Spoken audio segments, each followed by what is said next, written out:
Hoofstuk 40. Paulus beroep hom op die keiser.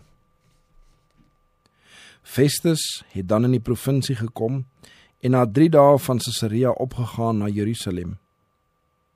En die hoëpriester en die vernaamstes van die Jode het Paulus by hom aangeklaag en by hom aangedring en gevra, as 'n guns teen Paulus, dat hy hom na Jerusalem moet laat haal. Hulle plan met hierdie versoek was om Paulus langs die pad na Jerusalem voor te lê en hom te vermoor. Maar Festus het 'n hoë begrip van die verantwoordelikheid van sy ampt gehad en hy het hoflik geweier om Paulus te laat haal. Hy het geantwoord dat dit nie by die Romeine gewoonte was om enige mens aan die dood prys te gee voordat die beskuldigders voor hom gehad het en die geleentheid tot verdediging in verband met die beskuldiging gekry het nie. Hy het gesê dat hy self spoedig na Caesarea sou reis. Laat dan die onder julle wat bevoeg is saamgaan en as daar iets verkeerds in hierdie man is, hom beskuldig.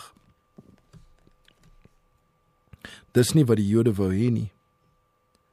Hulle het nie vergeet hoe dat hulle voorheen in Caesarea die neerlaag gelei het nie. In teenstelling met die rustige houding en kragtige weerlegging van die apostel, sou hulle eie ongegronde beskuldigings in 'n uiterse ongunstige lig staan. Hulle het weer daarop aangedring dat Paulus vir sy verhoor na Jerusalem gebring moes word, maar Festus het in sy besluit volhard om Paulus in Caesarea billik te verhoor. In sy voorsienigheid het God hierdie besluit van Festus bestuur, sodat die lewe van die apostel verleng kon word.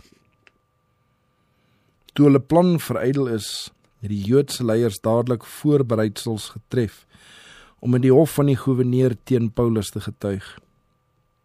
Toe hy, nadat hy 'n paar dae in Jerusalem vertoef het, in Caesarea terugkeer, het Festus die volgende dag op die regterstoel gaan sit en bevel gegee dat Paulus voorgebring moes word. Die Jode wat van Jerusalem afgekom het rondom hom gestaan en baie en swaar beskuldigings teen Paulus ingebring, wat hulle nie kon bewys nie. Omdat hulle hierdie keer sonder 'n advokaat was, het die Jode self hulle beskuldigings gedoen. Na mate die verhoor gevorder het die beskuldigde bedaard en openhartig duidelik bewys dat hulle beskuldigings vals was. Festus het nou ingesien dat die hele saak met die Joodse leerstellings in verband gestaan het en dat, reg beskou, indien die aanklagtes bewys kon word, daar geen rede sou wees om Paulus tot die dood of selfs tot gevangenisstraf te veroordeel nie. Nogtans het hy ook duidelik besef wat 'n storm van woede daar sou wees indien Paulus nie skuldig bevind en in hulle hande oorgelewer sou word nie. En omdat Festus aan die Jode 'n guns wou bewys, het hy hom tot Paulus gewend en gevra of hy gewillig sou wees om onder sy beskerming Jerusalem toe te gaan om deur die Sanhedrin verhoor te word. Die apostel is geweet dat hy van die volk wat hulle weens hulle misdade die toorn van God op die hals gehaal het, geen regverdigheid kon verwag nie. Hy het geweet dat hy, soos die profeet Elia, onder die heidene veiliger sou wees as by diegene wat die lig van die hemel verwerp en hulle harte teen die evangelie verhard het. Hy was moeg van die getwis en sy lewendige gees het die herhaalde vertraging en die vermoeiende spanning van die verhoor en gevangenskap moeilik verdra. Daarom het hy besluit om van sy voorreg as Romeinse burger gebruik te maak en om op die keiser te beroep. Paulus het op die goewerneur se vraag geantwoord: Ek staan voor die regterstoel van die keiser waar ek geoordeel moet word. Aan die Jode het ek geen onreg gedoen nie, soos u ook baie goed weet. Want as ek oortree het of iets gedoen het wat die dood verdien, weier ek nie om te sterwe nie. Maar as daar niks is in die dinge waarvan hulle my beskuldig nie, dan kan niemand my aan hulle by wyse van guns oorlewer nie. Ek beroep my op die keiser. Festus het niks geweet van die Jode se sameswering om Paulus te vermoor nie, en hy was verbaas oor die beroep op die keiser. Die apostel se woorde het egter aan die geregtelike prosedure einde gemaak. Toe antwoord Festus, nadat hy met die raad gespreek het, op die keiser het jy jou beroep, en na die keiser sal jy gaan. So het dit gekom dat 'n dienaar van God weer eens weens die haat wat hy dweepsig en eie geregtigheid gebore is, gedwing is om hom vir beskerming tot die heidene te wend.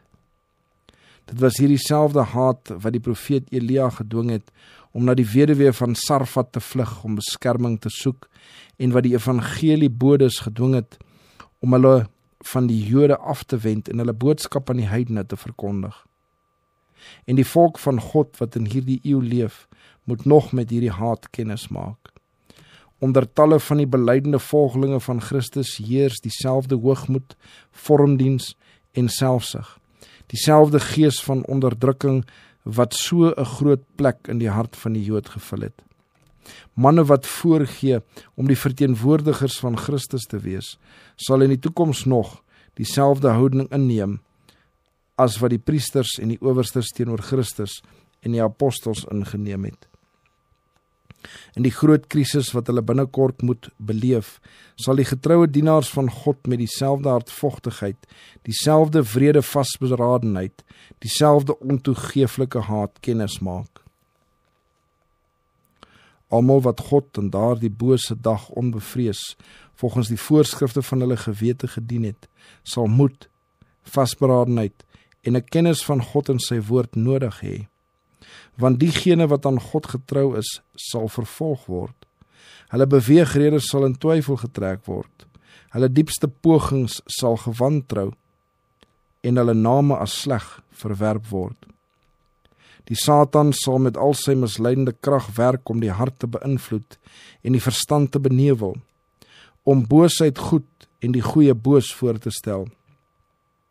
Hoe sterker en reiner die geloof van Gods volk en hoe vaster hulle voorneem om hom te gehoorsaam, des te feller sal die Satan stry om teen hulle die woede van diegene op te sweep wat voorgee om regverdig te wees, maar nogtans die wet van God vertrap. Dit sal die standvastigste vertroue, die heldhaftigste doelgerigtheid verg om vas te hou aan die geloof wat eenmaal aan die heiliges oorgelewer is. God verlang dat sy volk gereed moet wees vir die krisis wat op hande is. Of hulle daarvoor gereed of ongereed is, hulle moet dit deurstaan. En net diegene wat hulle lewens met die goddelike maatstaf in ooreenstemming gebring het, sal in daardie dag van beproewing en aanvegting getrou staan.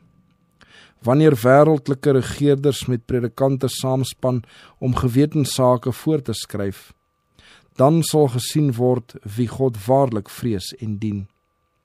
Wanneer die duisternis op sy diepste is, sal die lig van 'n godsvrugtige karakter op sy helderste skyn. Wanneer alle ander steen ontbreek, dan sal daar gesien word wie 'n blywende vertroue op Jehova het.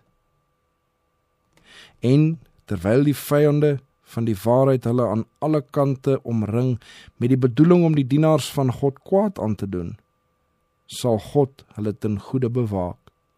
Hy sal vir hulle soos 'n skaduwee van 'n groot rots in 'n woestyn